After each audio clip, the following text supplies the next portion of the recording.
America and across the world.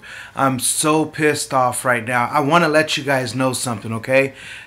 Gang stalking, harassment, targeted individuals, electric modified weapon system, microwave, voice to skull, all this stuff.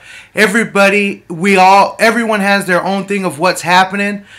Every one of us don't know exactly what it is, but what happened to me, I know exactly what happened. It's not citizens that are gang stalking people. There is citizens that's doing it, but it's not their organized situation. This is coming from Homeland Security, who started it. Homeland Security passes it down to the local PD, Sheriff's Department. Sheriff's Departments break off in branches. They work with and recruit drug addicts, drug dealers, convicts, ex-convicts. They do all of this crazy stuff. Then that's when citizens come in. They recruit citizens, your next door neighbors, the people at the market, your employers, your job work employees. They recruit all kind of people. They tell them lies about you. They say he's crazy. They say that you've committed a crime. Oh, we can't tell them that. August 19, 2003, I was arrested for criminal damage. They took me down Maricopa County Sheriff's Department. Phoenix PD arrested me, took me to Maricopa County Sheriff's Department.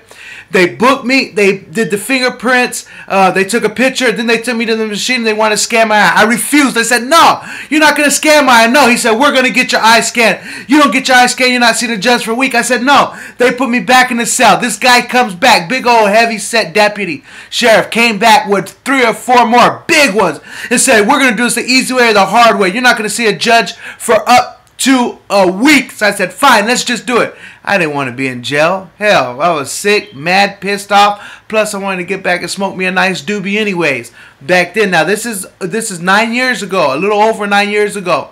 Now, they forced me to scan my eye. After they scanned my eye, they released me. They dropped the charges. I rode the bus. I got off the bus. I was walking in this field. And through this field, I didn't have a cell phone on me. Nobody was around me. No apartments. No cars around me. I'm walking through a field and I heard, this guy's going to be a good guy. He almost got away. Yeah, he didn't want his eye scanned. And I'm thinking, what the hell? Like, what? And I'm like, tripping out. I wasn't high, I wasn't drunk, I wasn't tweaking, I wasn't on drugs, nothing. I'm walking through and next thing you know I can hear this and then they're like, oh, where's he going? What's he doing? Oh, he's going to his house. Oh yeah, he's ready to go smoke a joint.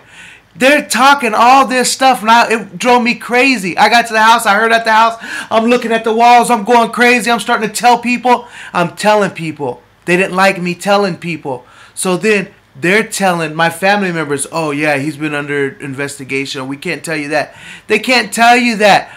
They've told people I was under investigation for narcotics. It depends on the situation that they tell people. Most people they can't tell. I was working at Walmart in Surprise. A lady, the supervisor was named Mary. They called her and told her, oh yeah, we're investigating one of your employees, LG Grundy. That's my name. Now I don't put my name on my video title.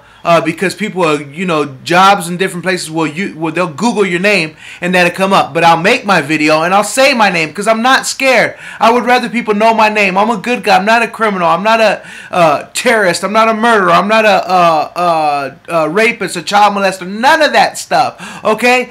But there has to be a reason why they chose us. First off, I feel it's the eye scan. The eye scan, they can monitor you. They can hear what you hear. They can see what you see. They can even know what you think. They know what you've done. They can bring back memories.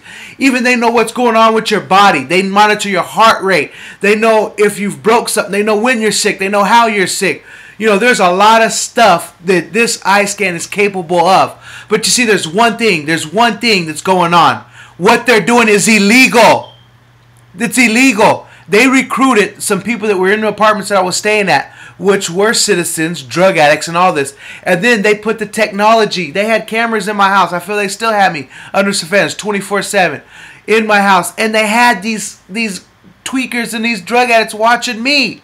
I smoked a joint, and the lady's like, oh, call the cops, call the cops. They called local PD. They called 911. The cop came to my house. They went to her house, and then even before he got there, I walked outside. They're like, oh, the cops are coming. Go back inside. Go back inside. I said, I'm not going inside. They went in. The cops came. They went inside. I went inside my house. They went back inside. Then I heard the cop tell them, oh, we need something more bigger than this. You know, the more niggers we have locked up, the better. And I'm thinking, what the hell? So I walk outside, and then the cop's like, oh, yeah, I'm going to write it under something D, disposal something, I don't know. But I have the report number. I requested from Glendale Police, and he wrote it off as a something D. But I requested just 2 months ago, less than a month ago, I requested. Now, there's another thing. This is how they work. In states, they attack you emotionally, mentally. You know, they have you going crazy. They'll even say things to make you think down upon yourself. They'll say things that are twisted, talking about women and just crazy things that you would never even think of, okay? Now, they want to see you go crazy. So if you're doing drugs, stop doing the drugs. Stop. Quit. Whatever you have to do, stop, okay? What they're doing is illegal, and I'm going to show you why, and I'm going to tell you why. Because what they are doing, they've said whatever they've said about me, but there's one thing. If I was a criminal, they would not be able to stop me from me protecting myself and my Second Amendment, okay?